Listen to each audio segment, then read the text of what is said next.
Hello students, English with Arijit sir YouTube চ্যানেলে তোমাদেরকে welcome. আশা করছি তোমরা খুব ভালো আছো। তো আজকে আমরা পড়তে শুরু করব ক্লাস 12-এর থার্ড সেমিস্টারের দ্য বেট গল্পটি। ঠিক আছে, তো এই গল্পটি লিখেছেন অ্যান্টন চেকভ এবং এই গল্পটি থেকে যে মার্কস তোমাদের জন্য বরাদ্দ রয়েছে সেটি হলো 3 মার্কস তোমাদের জন্য তোমাদের এই গল্পটি থেকে আসবে। ঠিক আছে, তো চলো আমরা গল্পটি শুরু করি। তার আগে এখানে অ্যান্টন চেকভ অর্থাৎ ড্রামাটিস্ট বা নাট্যকার অ্যান্টন চেকভ সম্পর্কে যা বলা আছে সেটি আমরা আগে পড়ে নেব, তারপর আমরা গল্পটি পড়তে শুরু করব। তো তোমরা ভিডিওটি শেষ পর্যন্ত মন দিয়ে দেখতে থাকো, তোমাদের অনেকটাই হেল্পফুল হবে। হ্যাঁ, তোমাদের যদি কোনো জায়গায় বুঝতে অসুবিধা হয়ে থাকে তো তোমরা সেটা আমাকে পরবর্তীকালে কমেন্ট সেকশনে অবশ্যই জানাবে। আমি তোমাদের সেই অসুবিধাগুলো নিশ্চয়ই ক্লিয়ার করে দেওয়ার চেষ্টা করব। আর যদি ভিডিওটি তোমাদের ভালো লেগে থাকে তো অবশ্যই তোমরা ভিডিওটি লাইক করবে এবং চ্যানেলে নতুন হয়ে থাকলে চ্যানেলটিকে সাবস্ক্রাইব করবে আর বন্ধুদের মধ্যে একটু ভিডিওটিকে শেয়ার করে নেবে। তো চলো আমরা পড়তে শুরু করি অ্যান্টন চেকভের লেখা দ্য বেট গল্পটি। তো প্রথমে আমরা পড়ে নিচ্ছি অ্যাবাউট দ্য অথার অর্থাৎ অ্যান্টন চেকভ সম্পর্কে। দেখো বলেছে, অ্যান্টন চেকভ অর্থাৎ যিনি জন্মেছিলেন 1860 সালে এবং যার মৃত্যু হয়েছিল 1904 খ্রিস্টাব্দে। তো এই অ্যান্টন চেকভ ওয়াজ আ রাশিয়ান প্লে রাইট। ইনি ছিলেন একজন রাশিয়ান নাট্যকার অ্যান্ড শর্ট স্টোরি রাইটার এবং ছোট গল্পের একজন লেখক। Considered one of the greatest writers of the late 19th century and early 20th century. তাকে বিবেচনা করা হয় 19 শতকের শেষের দিকের এবং 20 শতাব্দীর গোড়ার দিককার একজন অন্যতম মহান লেখক হিসেবে তাকে বিবেচনা করা হয়। His works are known for their subtle character development. তার যে রচনাগুলি রয়েছে অর্থাৎ তার লেখা যে সমস্ত নাটক বা গল্পগুলি রয়েছে সেগুলি known for অর্থাৎ বিখ্যাত বা পরিচিত কিসের জন্য? for their subtle character development। অর্থাৎ subtle কথার মানে হচ্ছে কি না, খুবই সূক্ষ্ম চরিত্রের উন্নয়ন, poignant observation of human nature, মানব প্রকৃতির যে poignant অর্থাৎ মানব প্রকৃতির যে পয়েগন্যান্ট অর্থাৎ হচ্ছে কি না মর্মস্পর্শী, হ্যাঁ, বা তীক্ষ্ণ যে একটা পর্যবেক্ষণ, and a blend of humour and melancholy, এবং হিউমার অর্থাৎ হাস্যরস এবং মেলানকলি অর্থাৎ বিষণ্ণতার এক মিশ্রণের জন্য কিন্তু তার এই গল্পগুলি বা তার লেখা নাটকগুলি বিখ্যাত। Chekhov's writing often explores theme of social isolation, disillusionment and the complexities of human relationships। চেকভের রাইটিংসগুলি অর্থাৎ চেকভের লেখা নাটক বা গল্পগুলি অফেন এক্সপ্লোর্ড অর্থাৎ কি না উদ্ঘাটন করে থিমস অফ সোশ্যাল আইসোলেশন অর্থাৎ সামাজিক বিচ্ছিন্নতার যে থিম, ডিসিলিউশনমেন্ট অর্থাৎ মোহভঙ্গ, and the complexities of human relationship এবং মানব সম্পর্কের জটিলতার বিভিন্ন বিষয়গুলি অন্বেষণ করে তাঁর লেখা নাটক বা গল্পগুলি। He is a master of the short story form. তিনি এই ছোট গল্পের লেখার যে ধরন তার একজন দক্ষ ব্যক্তি, অর্থাৎ তিনি ছোট গল্প লেখার ক্ষেত্রে একজন দক্ষ ব্যক্তি। Known for his economy of language, যিনি ভাষার সংযম, ঠিক আছে, অর্থাৎ অল্প পরিমাণ ভাষা ব্যবহার করে একটা ভাবকে প্রকাশ করার যে বিষয়টা তার জন্য তিনি পরিচিত। And ability to create vivid and memorable characters in just a few pages, এবং কয়েকটি পৃষ্ঠার মধ্যে একটা ভিভিড এবং মেমোরেবল অর্থাৎ ভিভিড কথা মানে হচ্ছে এখানে প্রাণবন্ত এবং মেমোরেবল মানে হচ্ছে স্মরণীয়, হ্যাঁ, চরিত্র তৈরি, এবিলিটি টু ক্রিয়েট ক্যারেক্টার্স অর্থাৎ চরিত্র তৈরি, প্রাণবন্ত এবং স্মরণীয় চরিত্র তৈরি করার ক্ষমতার জন্যও তিনি কিন্তু পরিচিত। তাহলে এই হলো অ্যান্টন চেকভ সম্পর্কে যেটা তোমাদের এই টেক্সটে দেওয়া রয়েছে, সেটা আমি তোমাদেরকে একটু পড়ে শোনালাম। তো এরপরে আমরা পড়ব জেনে নেব যে এই গল্প সম্পর্কে, এই গল্পের সেন্ট্রাল আইডিয়াটা আমরা প্রথমে একটু জেনে নেব এবং তারপর কিন্তু আমরা পড়তে শুরু করব গল্পটি লাইন বাই লাইন বাংলা মানে। তো দেখো, সেন্ট্রাল আইডিয়া বা মুখ্য উপজীব্য বিষয় বা কেন্দ্রীয় যে ধারণা সেটা আমি তোমাদেরকে একটু এই বইটি থেকে পড়ে শোনাচ্ছি, খুব ভালো দেওয়া আছে।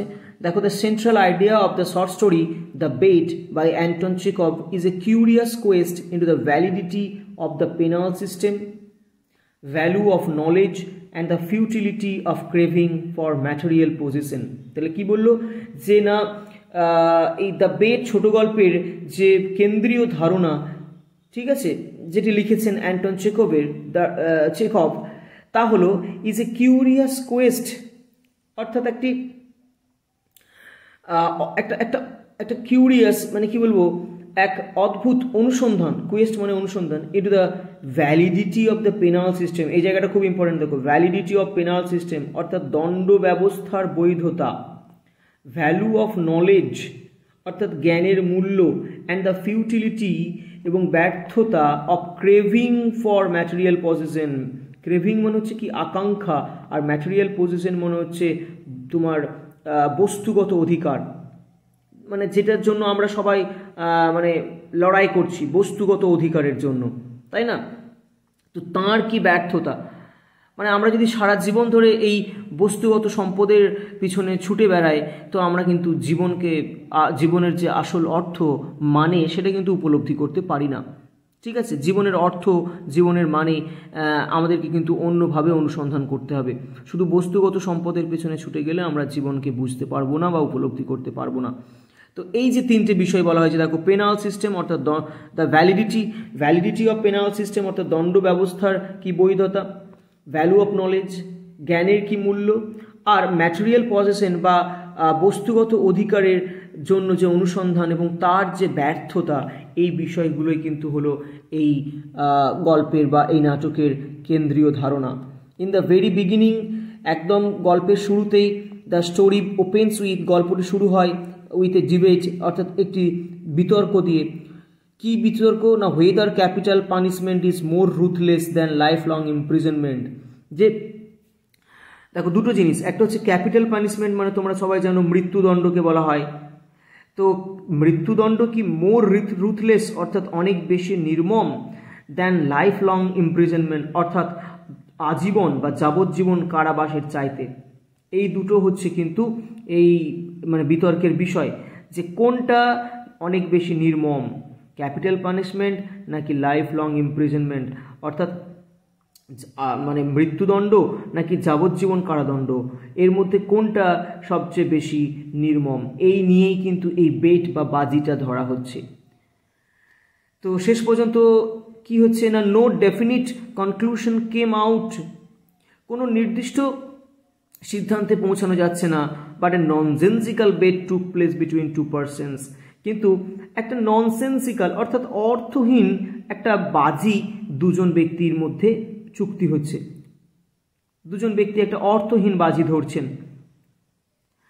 ওয়ান, তাদের মধ্যে কারা কারা আছেন না, ওয়ান ইজ অ্যান অ্যাফ্লুয়েন্ট ব্যাংকার, একজন হলেন একজন বেশ ধনী ব্যাংকার, ব্যাংকের কর্মী, অ্যান ওনার অফ আনক্যালকুলেটেড প্রপার্টি, অগণিত সম্পত্তির মালিক, বাট আ স্পেন্ড থ্রিফট, কিন্তু খুবই অপব্যয়ী একজন ব্যক্তি, যিনি প্রচুর অর্থ ব্যয় করে থাকেন। আমরা গল্পটা পড়ার সময় দেখব যে তিনি শেয়ার এক্সচেঞ্জে বা শেয়ার মার্কেটে প্রচুর টাকা উড়িয়ে দেন, এরকম একজন ব্যক্তি।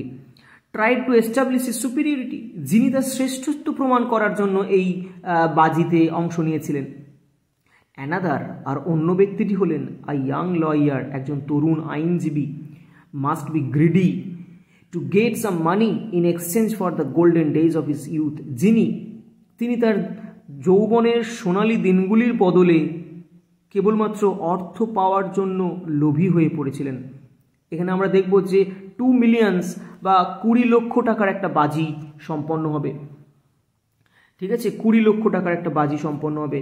তো তাহলে ব্যাপারটা বুঝতে পারলে তোমরা যে বাজিটা হচ্ছে কিসের নিয়ে না, ক্যাপিটাল পানিশমেন্ট অর্থাৎ মৃত্যুদণ্ড আর হচ্ছে লাইফ লং ইমপ্রিজনমেন্ট বা আজীবন কারাদণ্ড, এর মধ্যে কোনটা বেশি নির্মম বা কোনটা ভালো, কোনটা থাকা উচিত, কোনটা তুলে দেওয়া উচিত, এই বিষয়টা নিয়ে বেট হচ্ছে। কাদের মধ্যে হচ্ছে না, একজন ব্যাংকার, যিনি অত্যন্ত বড়লোক, যিনি অত্যন্ত মিতব্যয়ী একজন ব্যক্তি, যিনি অগণিত সম্পত্তির মালিক, যিনি তার শ্রেষ্ঠত্ব প্রমাণ করার জন্য এই বেটে অংশ নিচ্ছেন, আর অন্যদিকে একজন তরুণ লয়ার, যিনি কিন্তু শুধুমাত্র কিছু টাকার লোভে নিজের জীবনের তারুণ্যের সোনালী দিনগুলিকে কিন্তু তিনি বিসর্জন দিচ্ছেন।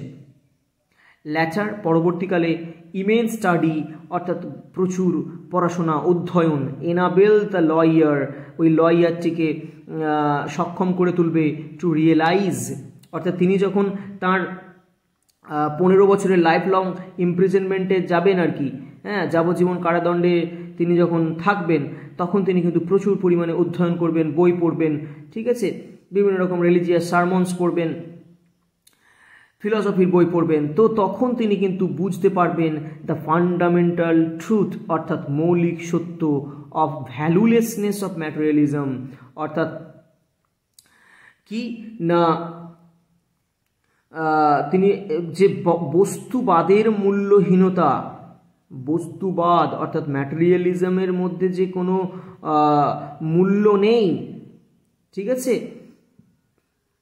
শুধুমাত্র টাকা পয়সা অর্থ সম্পত্তি এইগুলোর পিছনে দৌড়ে বেরিয়ে যে আসলে কোনো জীবনের বড় কিছু পাওয়া যায় না, এগুলো যে মূল্যহীন, এই বিষয়টা তিনি কিন্তু উপলব্ধি করতে পারবেন। এবং for the banker it was the letter of the lawyer that opened his eyes of knowledge. আর ওই লয়ার তিনি কিন্তু এই ব্যাংকারের উদ্দেশ্যে একটি চিঠি লিখবেন এবং যার ফলে যে চিঠিটি পড়েই কিন্তু আমাদের এই ব্যাংকারের আইজ অফ নলেজ অর্থাৎ মানে জ্ঞানের চক্ষু খুলে যাবে। তিনিও বুঝতে পারবেন যে তিনি এতদিন যেভাবে জীবন যাপন করে এসছেন, ব্যয়বহুল মিতব্যয়ী জীবন যাপন করে এসছেন, একটা ঔদ্ধত্য জীবন তিনি কাটিয়ে এসছেন, এগুলো যে আসলে সবই বৃথা, এর যে আসলে কোনো অর্থ হয় না, মূল্য নেই, সেটাও কিন্তু তিনি ওই লয়ারের চিঠিটি পড়ে বুঝতে পারবেন। তাহলে বুঝতে পারলে এই হচ্ছে গল্পের বিষয়বস্তু। তো অনেকটা সময় চলে গেছে, কিন্তু একটু গল্পটা সম্পর্কে ছোট করে না জেনে নিলেও তো নয়। তো আর বেশি দেরি না করে কিন্তু আমরা এবার সরাসরি মূল গল্পটি পড়তে শুরু করব। যদি তোমাদের কারোর মনে হয় যে না এই পার্টটি না শুনে তোমরা সরাসরি গল্পটি পড়তে শুরু করবে, তো তোমরা স্কিপ করে সেইখানেও কিন্তু পৌঁছে যেতে পারো। তো চলো আমরা এবার পড়ব লাইন বাই লাইন গল্পটির বাংলা মানে। তো দেখো বলেছে ইট ওয়াজ এ ডার্ক অটাম নাইট, অর্থাৎ এটি ছিল একটি মানে একটি অন্ধকার অটাম অর্থাৎ শরতের রাত্রি, ঠিক আছে। তাহলে মনে রাখতে হবে তোমাদেরকে এখানে যে গল্পটা শুরু হচ্ছে যখন, তখন সময়টা কি না অটাম অর্থাৎ শরৎকাল, শরৎকালের এক অন্ধকারাচ্ছন্ন রাত্রি। The old banker was walking up and down his study. The old banker অর্থাৎ বৃদ্ধ banker was walking up and down অর্থাৎ পায়চারি করছিলেন কোথায় না হিজ স্টাডি, এখানে স্টাডি মনে হচ্ছে স্টাডি রুম অর্থাৎ তার অধ্যয়ন কক্ষে বা তার পাঠ কক্ষে তিনি কিন্তু পায়চারি করছিলেন। অ্যান্ড রিমেম্বারিং এবং তিনি স্মরণ করছিলেন বা তিনি মানে মনে করছিলেন হাউ কিভাবে 15 years বিফোর অর্থাৎ 15 বছর আগে he had given a party, তিনি একটি মানে পার্টি দিয়েছিলেন, ঠিক আছে, ওয়ান অটাম ইভিনিং, এরকমই একটি শরতের সন্ধ্যাবেলায়। তাহলে আমাদের ব্যাংকারটা কি করছেন না তিনি তার অধ্যয়ন কক্ষে পায়চারি করতে করতে মনে করছেন যে এরকমই অটামের বা শরতের এক সন্ধ্যায় তিনি 15 বছর আগে একটি পার্টি দিয়েছিলেন, অর্থাৎ সেই পার্টিতেই কিছু না কিছু ঘটেছিল সেটা তিনি মনে করছেন। দেখো কি বলেছে, there had been many clever men there, সেখানে অনেক ক্লেভার অর্থাৎ চতুর বলতে পারো, বা তোমরা এখানে ক্লেভার মানে ওয়াইজও বলতে পারো অর্থাৎ বিচক্ষণ ব্যক্তি ছিলেন। And there had been interesting conversations, এবং সেখানে মানে অনেক আকর্ষণীয় বিষয় নিয়ে মজাদার বিষয় নিয়েও কিন্তু কথোপকথন হচ্ছিল। অ্যামং আদার থিংস, অন্যান্য আলোচনার মধ্যেই they had talked of capital punishment, তারা কিন্তু ক্যাপিটাল পানিশমেন্ট অর্থাৎ যেটাকে ডেথ সেন্টেন্স বলা হয় বা মৃত্যুদণ্ডের যে বিষয়টা ইস্যুটা সেই নিয়ে কিন্তু তারা আলোচনা করেছিলেন। The majority of the guest অর্থাৎ অতিথিদের মধ্যে বেশিরভাগ জনই among whom were many journalists and intellectual men, যাদের মধ্যে অনেকজনই ছিলেন কি না পেশায় জার্নালিস্ট অর্থাৎ সাংবাদিক এবং ইন্টেলেকচুয়াল মেন অর্থাৎ বুদ্ধিজীবী ব্যক্তি। তাহলে মনে রাখতে হবে ওই গেস্টদের মধ্যে বেশিরভাগ লোকজন ছিলেন কি না জার্নালিস্ট অর্থাৎ সাংবাদিক এবং ইন্টেলেকচুয়াল মেন অর্থাৎ বুদ্ধিজীবী ব্যক্তিরা ওই উপস্থিত অতিথিদের মধ্যে। তো সেই উপস্থিত অতিথিদের মেজরিটি অর্থাৎ বেশিরভাগই ডিসঅ্যাপ্রুভড অফ দ্য ডেথ পেনাল্টি, তারা মৃত্যুদণ্ডকে মানে বিরোধিতা করেছিলেন। এখানে ডিসঅ্যাপ্রুভ করা মানে হচ্ছে কি মানে বিরোধিতা করা আর কি। They were against the death penalty, তারা মৃত্যুদণ্ডের বিরুদ্ধে ছিলেন। দে কনসিডার্ড অর্থাৎ তারা মনে করেছিলেন that form of punishment out of date, যে কি না এই ধরনের শাস্তি অর্থাৎ এই ক্যাপিটাল পানিশমেন্ট বা মৃত্যুদণ্ডের যে শাস্তিটা সেটা হচ্ছে কি না আউট অফ ডেট অর্থাৎ সেকেলে, যেটাকে আমরা ব্যাকডেটেড বলি, যে এখন আর যেটা চলে না। আর কি ইমোরাল অনৈতিক and unsuitable for a Christian states, এবং একটি খ্রিশ্চান রাষ্ট্রের পক্ষে বা খ্রিশ্চান রাষ্ট্রসমূহের পক্ষে আনসুইটেবল অর্থাৎ অনুপযুক্ত। তাহলে তাঁরা এই মৃত্যুদণ্ডটিকে কি মনে করলেন না প্রথমত মনে করলেন এটি আউট অফ ডেট, এটি সেকেলে, ইমোরাল অনৈতিক এবং আনসুটেবল ফর খ্রিশ্চান স্টেটস অর্থাৎ খ্রিশ্চান যে সমস্ত স্টেটস অর্থাৎ রাষ্ট্রে এই খ্রিস্ট ধর্ম রয়েছে আর কি সেই সমস্ত স্টেটের পক্ষে এটি হচ্ছে অনুপযুক্ত একটি বিচার ব্যবস্থা বা একটি শাস্তি।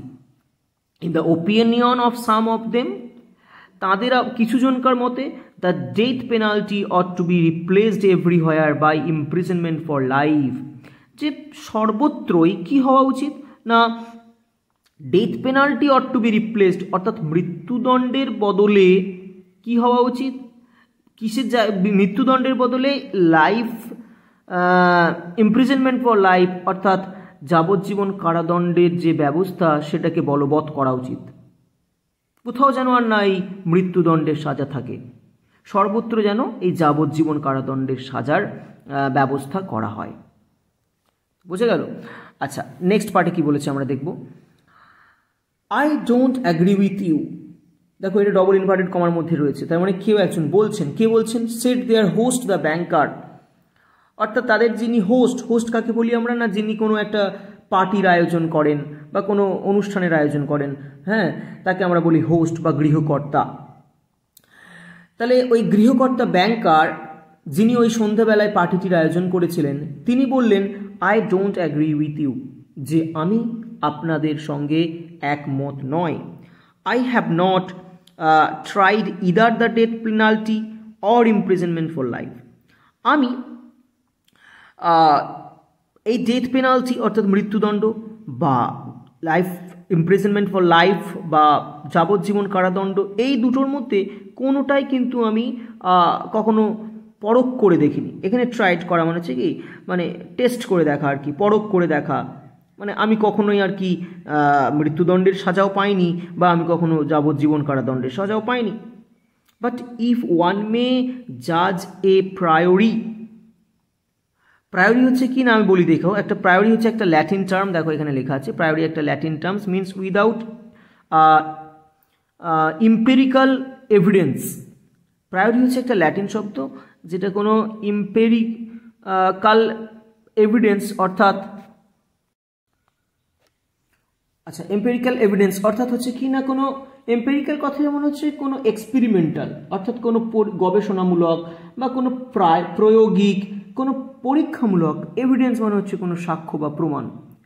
তাহলে কোনো রকম কোনো পরীক্ষামূলক কোনো প্রমাণ এর উপর ভিত্তি না করে সেটাকে বলা হয় কি না প্রায়োরি, অর্থাৎ শুধুমাত্র নিছক একটা কল্পনার ওপর ভিত্তি করে বা শুধুমাত্র একটা মানে আন্ডারস্ট্যান্ডিংয়ের ওপর ভিত্তি করে শুধুমাত্র নিজের একটা বোঝার পড়ার দিক থেকে যে সিদ্ধান্ত বা যে মানে মতামত দেওয়া হয় সেটাকে বলা হচ্ছে প্রায়োরি। বুঝতে পারলে?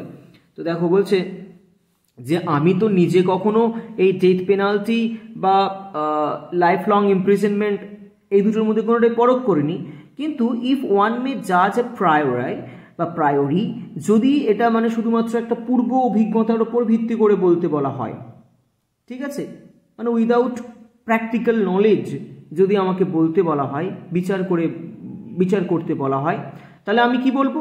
The death penalty is more moral and more human than imprisonment for life. যে মৃত্যুদণ্ডই হলো মোর মোরাল, অনেক বেশি তোমার কি বলবো না, অনেক বেশি মোরাল অর্থাৎ নৈতিক, মোর হিউম্যান অনেক বেশি মানবিক, দ্যান ইমপ্রিজনমেন্ট ফর লাইফ অর্থাৎ যাবজ্জীবন কারাদণ্ডের চাইতে। বুঝে গেল? Capital punishment kills a man at once. তিনি এবারে যুক্তি দেখাচ্ছেন কেন তার মতে ডেথ পেনাল্টিটা অনেক বেশি নৈতিক, অনেক বেশি মানবিক যাবজ্জীবন কারাদণ্ডের চেয়ে। না, ক্যাপিটাল পানিশমেন্ট কি করে না, kills a man at once, একটা মানুষকে সঙ্গে সঙ্গে মুহূর্তের মধ্যে মেরে ফেলে। বাট কিন্তু life long imprisonment kills him slowly, আর যাবজ্জীবন কারাবাস তাকে কি করে? তিলে তিলে মারে, ধীরে ধীরে একটু একটু করে মেরে ফেলে। Which executioner is the more human? তিনি প্রশ্ন করছেন যে কোন জল্লাদ, এক্সিকিউশনের কথা মনে হচ্ছে জল্লাদ, কোন জল্লাদ বেশি মানবিক? He who kills you in a few minutes, যে তোমাকে কয়েক মিনিটের মধ্যে মেরে ফেলে, or he who drags the life out of you in the course of many years, আর না যিনি বছরের পর বছর ধরে একটু একটু করে তোমাকে মৃত্যুর দিকে টেনে নিয়ে যায়, তোমার শরীর থেকে তোমার প্রাণটাকে একটু একটু করে কেড়ে নেয়। তাহলে এই দুজনের মধ্যে কোন জল্লাদকে আপনি বেশি মানবিক বলবেন? যিনি কয়েক মিনিটের মধ্যে আপনার জীবন কেড়ে নেবে, না যে বছরের পর বছর ধরে তিলে তিলে আপনাকে শেষ করবে? এরকম একটা প্রশ্ন দিয়ে উনি শেষ করছেন তার যুক্তিটা। তখন কেউ একজন গেস্ট বলে উঠছেন যে বোথ আর ইকুয়ালি ইমোরাল, যে এরা দুজনেই হলেন একই রকমভাবে অনৈতিক, এই দুই জল্লাদি। Observed one of the guest, observe মনে হচ্ছে এখানে মন্তব্য করা, একজন অতিথি মন্তব্য করলেন যে দুজনই সমান অনৈতিক। ফর, কেননা they both have the same object, তাদের দুজনকারই লক্ষ্য বা উদ্দেশ্য একটাই, টু টেক অ্যাওয়ে লাইফ অর্থাৎ জীবন কেড়ে নেওয়া বা জীবন নাশ করা। The state is not God, তিনি আরও বলছেন যে রাষ্ট্র ভগবান নয়। It has not the right to take away what it cannot restore when it wants to. It has not the right অর্থাৎ রাষ্ট্রের কোনো অধিকার নেই, টু টেক অ্যাওয়ে অর্থাৎ কেড়ে নেওয়ার, হোয়াট ইট ক্যানট রেস্টোর যা সে ফিরিয়ে দিতে পারে না, হোয়েন ইট ওয়ান্টস টু যখন সে চাইবে।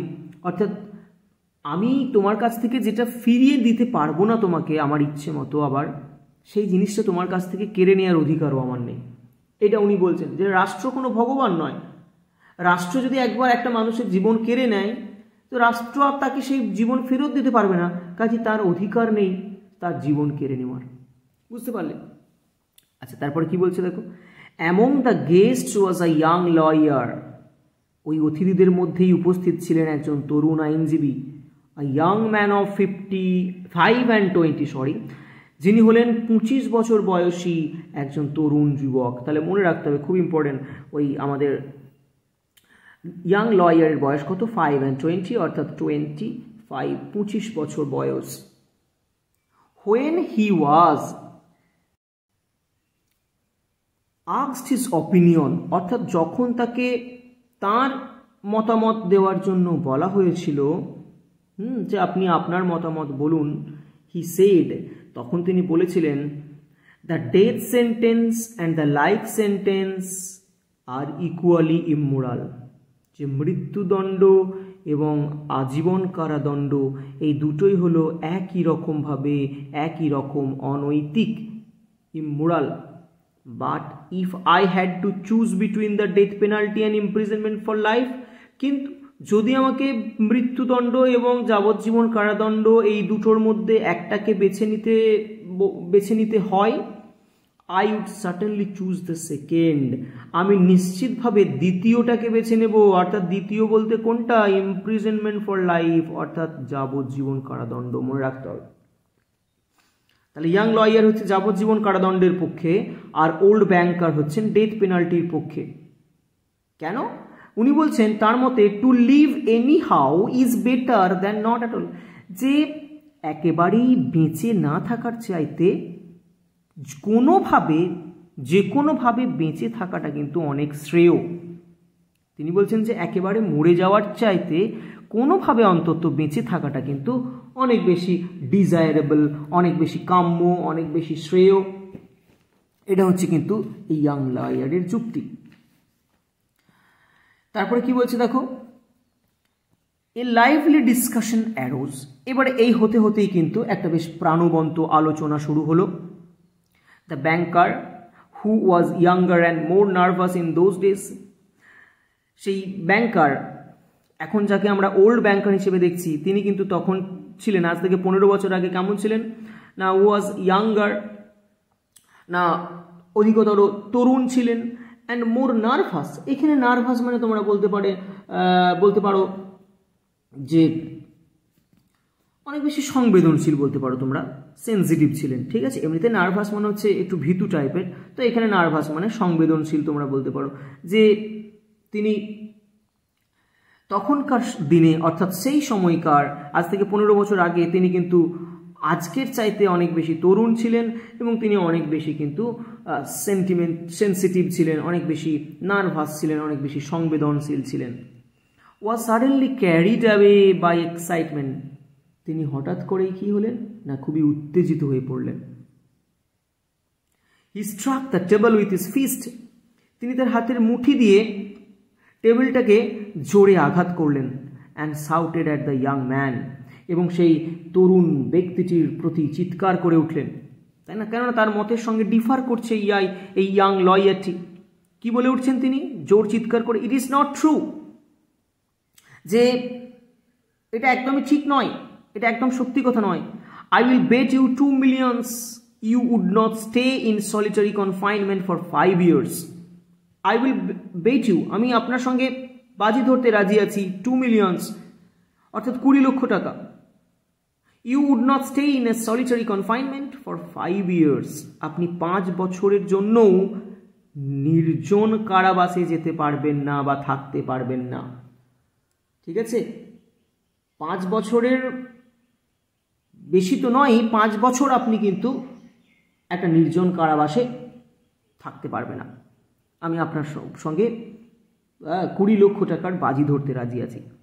If you mean that in earnest, said the young man, তখন এই তরুণ আইনজীবীটি বলছেন, if you mean that in earnest, যে আপনি যদি সত্যি সত্যি এটা বলে থাকেন বা সত্যি সত্যি যদি আপনি এটাই বোঝাতে চেয়ে থাকেন যে আমি যদি 5 বছর থাকতে পারি, আপনি 20 লক্ষ টাকা আমার সঙ্গে বাজি ধরবেন, এটা আপনার এই কথাটা যদি একদম আর্নেস্ট হয় অর্থাৎ সত্যি হয়, I will take the bet, আমি তাহলে এই বেটটা ধরতে রাজি আছি।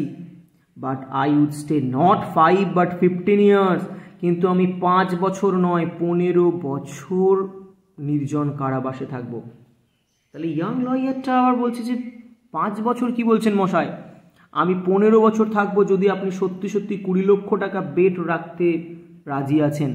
তাহলে দেখো এখানে আমরা বুঝতে পারছি যে এখানে ইয়াং লয়ারটা কিন্তু একটা গ্রিড কাজ করছে। 20 লক্ষ টাকা উনি ভেবেই অবাক হয়ে যাচ্ছেন, সেজন্য উনি বলছেন 5 বছর কেন, আমি 15 বছর থাকবো যদি আপনি 20 লক্ষ টাকার বাজিতে আসেন।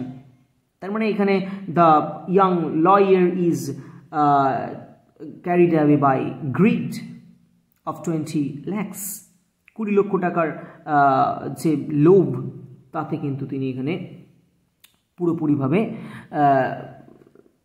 মানে আচ্ছন্ন হয়ে পড়েছেন ওই লোভের প্রতি।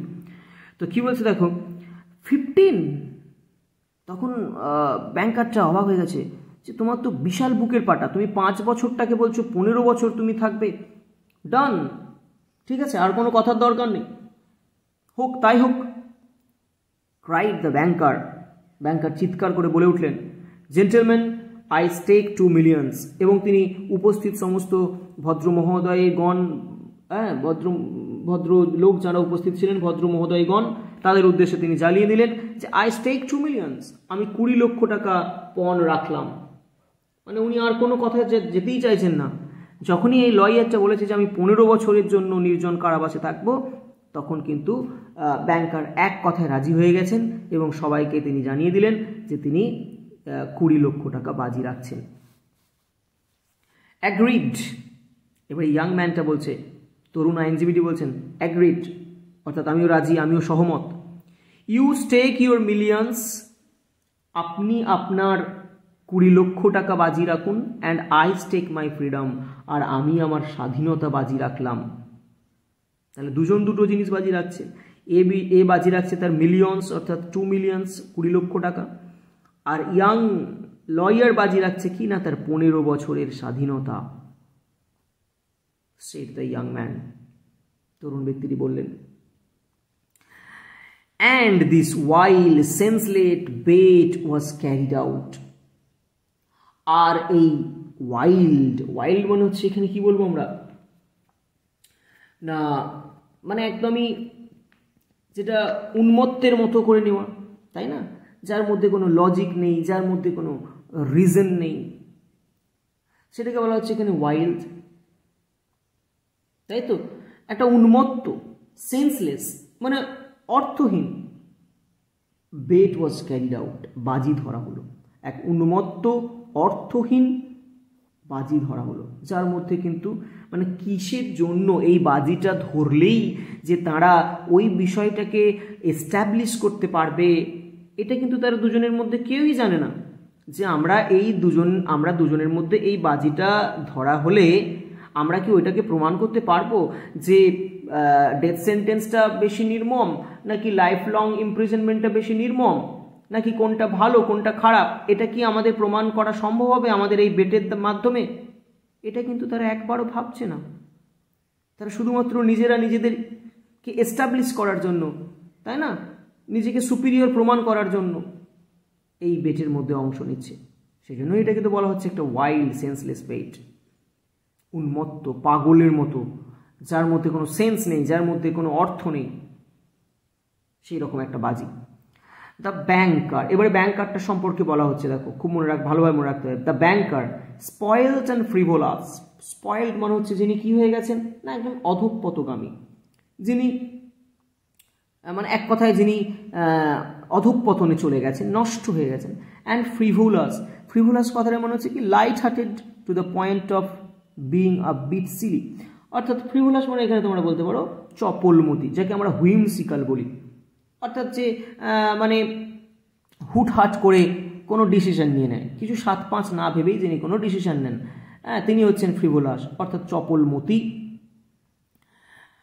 With millions beyond his reckoning, এবং যার হিসেবের বাইরে অনেক টাকা, লক্ষ লক্ষ টাকা রয়েছেন। রেকনিং মানে হচ্ছে কাউন্টিং, যার হিসেবের বাইরে লক্ষ লক্ষ টাকা রয়েছে, তার তো এরকমই হবে, তিনি তো অধঃপতগামী, বলে না অর্থই অনর্থের মূল। যার ব্যাংকে লক্ষ লক্ষ টাকা রয়েছে, মানে অগন্তি টাকা রয়েছে, তিনি তো একটুখানি স্পয়েলড হবেই, তিনি একটু অধঃপতগামী হবেই, তিনি একটু হুটহাট করে ডিসিশন নেবেন। বলে না বড় লোকের খেয়াল আর খ্যাপা শেয়াল আর ভাঙা দেওয়াল, এই তিনটে একই, কখন যে কোন দিকে পড়ে যাবে ভাঙা দেওয়াল সেটা কেউ জানে না, আর কখন যে খ্যাপা শিয়াল কাকে কামড়ে দেবে সেটাও আমরা জানি না, আর একটা বড় লোক কখন কি সিদ্ধান্ত নেবে সেটাও কেউ কিন্তু আগে থেকে প্রেডিক্ট করতে পারে না। ঠিক আছে, এটা আমাদের একটা প্রবাদ প্রচলিত রয়েছে এরকম, যে বড় লোকের খেয়াল, ভাঙা দেওয়াল আর খ্যাপা শিয়াল, এই তিনটেই এক, তো সেরকম ব্যাপারটা। তো যাই হোক, was delighted at the bet. তো এই ব্যাংকার কিন্তু এই বেটটার মানে এই বেটটা স্বাক্ষরিত হওয়ায়, এই বাজিটা হওয়ায় তিনি খুবই বেশ আনন্দিত হলেন। At supper he made fun of the young man, এবং তারা যখন নৈশভোজে বসলেন তখন কিন্তু তিনি তরুণ ব্যক্তিটিকে নিয়ে বেশ হাসি ঠাট্টা মজাও করলেন। অ্যান্ড সেড, এবং তিনি কি বললেন, থিঙ্ক বেটার অফ ইট, তাকে একটুখানি যেন তিনি সাবধান করে দেওয়ার চেষ্টা করছেন, তাকে তিনি একটুখানি ওয়ার্ন করার চেষ্টা করছেন। কিন্তু যত তিনি এই ওয়ার্ন করতে যাবেন তত বেশি করে কিন্তু ইয়াং ম্যানটা আরও বেশি করে কিন্তু মানে ডিটারমাইন্ড হয়ে যাবে এই বেটের জন্য। Think better of it young man while there is still time. হে যুবক, এখনও সময় আছে, তুমি ভালো করে একবার ভেবে দেখো তো। To me 2 millions R A trifle, আমার কাছে এই 20 লক্ষ টাকাটা কিন্তু ট্রাইফেল, অর্থাৎ অতি সামান্য। আমার লক্ষ লক্ষ টাকার মালিক আমি, আমার কাছে 20 লক্ষ টাকাটা কোনো ব্যাপার নয়। But you are losing 3 or 4 of the best years of your life. তুমি তোমার জীবনের 3-4টি বা 4টি অত্যন্ত ভালো সময় নষ্ট করতে চলেছো, হারাতে চলেছো। তোমার জীবনের 3-4টে ভালো বছর তুমি হারিয়ে ফেলতে চলেছো। I say 3 or 4 because you won't stay longer. আমি এই 3-4 বছর বললাম তার কারণ তুমি তার বেশি থাকতে পারবে না। দেখো এইগুলো বলে কিন্তু তাকে আরও বেশি করে মানে ইনস্টিগেট করার চেষ্টা করছে, তাকে আরও বেশি করে উত্তেজিত করে তোলার চেষ্টা করছে যে আমি ইচ্ছাকৃত করেই 3 বছর বা 4 বছর বললাম, কারণ আমি তো জানি তুমি তার বেশি থাকতে পারবে না। তুমি মুখে 15 বছর থাকবো বললে কি হবে? আমার অভিজ্ঞতা বলে তুমি 3-4 বছরের বেশি থাকতে পারবে না। Don't forget either you unhappy man. তাকে দেখো অলরেডি আনহ্যাপি ম্যান বলে ডাকছে, যে ওহে মানে কি বলবো, যে অসুখী ব্যক্তি। এটা কিন্তু তুমি ভুলে গেলে চলবে না তোমার, that voluntary confinement is a great deal harder to bear than compulsory. Voluntary confinement অর্থাৎ স্বেচ্ছায় কারাবাস ইজ গ্রেট ডিল হার্ডার, অনেক বেশি কঠিন, টু বিয়ার সহ্য করা, দ্যান কম্পালসারি অর্থাৎ বাধ্যতামূলক কারাবাসের চাইতে। দেখো তুমি কোনো একটা অপরাধ করেছো, তার জন্য তোমাকে সাজা দেওয়া হয়েছে, তুমি সেই সাজাটা কিন্তু কষ্ট হলেও মেনে নিতে তোমার অতটা গায়ে বাঁধবে না। কিন্তু তুমি কোনো অন্যায় করনি, তারপরেও যদি তোমাকে কোনো পানিশমেন্ট দেওয়া হয়, শাস্তি দেওয়া হয়, তোমার কিন্তু সেটা মানতে খুব কষ্ট হবে। কথাটা ঠিক না ভুল?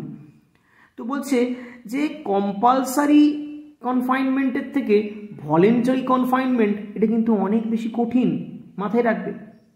তুমি কোনো অপরাধ না করে 15টা বছর যাবজ্জীবন কারাদণ্ড, নির্জন কারাবাস করবে, এটা কিন্তু অনেক গুণ কঠিন বাধ্যতামূলক কারাবাসের চাইতে। The thought that you have the right to step out in liberty at any moment, বলছে দ্য থট দ্যাট, যদি তুমি এই ভাবনাটা রাখো, যদি তোমার মধ্যে এই ভাবনাটা থাকে যে ইউ হ্যাভ দ্য রাইট, তোমার অধিকার আছে, টু স্টেপ আউট অর্থাৎ বাইরে বেরিয়ে আসবার, ইন লিবার্টি মুক্ত হয়ে, অ্যাট এনি মোমেন্ট যে কোনো মুহূর্তে। তুমি যদি ভাবো যে তুমি যে কোনো মুহূর্তে স্বাধীন হয়ে মুক্ত হয়ে বেরিয়ে চলে আসবে তোমার ওই কারাবাস থেকে, এই ভাবনা যদি তোমার থাকে, will poison your whole existence, তাহলে তোমার গোটা যে অস্তিত্ব সেটাকেই বিষিয়ে দেবে, ইন প্রিজন অর্থাৎ জেলেতে। অর্থাৎ তুমি তো সেটা করতে পারবে না। তুমি যদি মনে মনে ভাবো যে আমি যে কোনো মুহূর্তে বেরিয়ে যাব আর থাকতে পাচ্ছি না, চলবে না। কিন্তু তুমি যদি একবার এই বেটে অংশ নাও, তুমি যদি একবার এই বাজি ধরে নাও, একবার যদি তুমি সলিটারি কনফাইনমেন্টে চলে যাও, তুমি কোনোভাবেই কিন্তু আর সেখান থেকে বেরোতে পারবে না। কাজেই তুমি যদি এই ভাবনাটা মনের মধ্যে রাখো যে তুমি বেরিয়ে যাবে যে কোনো মুহূর্তে, তাহলে তোমার পুরো অস্তিত্ব কিন্তু বিষিয়ে যাবে, কেননা তুমি সেটা করে উঠতে পারবে না, আর তোমার পক্ষে সেই জায়গাটায় ফিরে আসা সম্ভব হবে না। কাজেই এখনও সময় আছে, তুমি ভাবো I am sorry for you, আমি তোমার জন্য সত্যিই খুবই দুঃখিত। তো যাই হোক, এইভাবে কিন্তু ব্যাংকারটা তাকে একটুখানি মানে সতর্ক করার চেষ্টা করলো, কিন্তু তাতে করে খুব একটা লাভ কিছু হলো না। কেননা আমাদের ইয়াং লয়ার তিনিও কিন্তু একদম দৃঢ় প্রতিজ্ঞ হয়ে গেছেন যে তিনিও কিন্তু এই বেড থেকে আর সরবেন না বা নড়বেন না। তো ঠিক আছে, তো আমরা আজকে ভিডিওটা অনেকটা হয়ে গেছে, প্রায় 40 মিনিট হয়ে গেছে। তো এতদূর পর্যন্তই আমরা পড়লাম। পরের ভিডিওতে আমরা আরও অনেকটা এগিয়ে দেব, ঠিক আছে? তো আজকে যতদূর পড়লাম তোমরা একটু ভালো করে মন দিয়ে জিনিসটা বুঝে নাও। যদি কারোর কোনো জায়গায় অসুবিধা থাকে তো আমাকে অবশ্যই তোমরা কমেন্ট করে জানাবে। আর খুব শীঘ্রই কিন্তু আমি একটু আমার ভিডিও আনতে লেট হয়ে যাচ্ছে, তোমরা বুঝতেই পারছো, তোমরা আমার উপরে রেগে যাচ্ছ, কিন্তু অ্যাকচুয়ালি আমারও খুব প্রেশারের মধ্যে রয়েছি। আমাদের ধরো এসএসসি এক্সাম আসছে সামনে, তো সেক্ষেত্রে পড়াশোনা প্লাস আমার এইসব টিউশন এগুলো নিয়ে খুব চাপের মধ্যে থাকি, সেজন্য রেগুলার ভিডিও আনতে পারছি না। আমি তার জন্য সত্যিই খুবই দুঃখিত। তো চেষ্টা করব যেটা শুরু করব যে গল্পটা সেটা খুব শীঘ্রই শেষ করে দেব। তো যদি তোমাদের ভিডিওটি ভালো লেগে থাকে তোমরা অবশ্যই কমেন্ট করবে। হ্যাঁ, তোমাদের কমেন্ট পড়তে আমার সত্যিই খুব ভালো লাগে। আর পরবর্তী ভিডিও নিয়ে খুব শীঘ্রই তোমাদের সামনে আমি হাজির হয়ে যাব। তো ততদিন তোমরা কিন্তু খুব ভালো থেকো, সাবধানে থেকো, সুস্থ থেকো। তো বাই।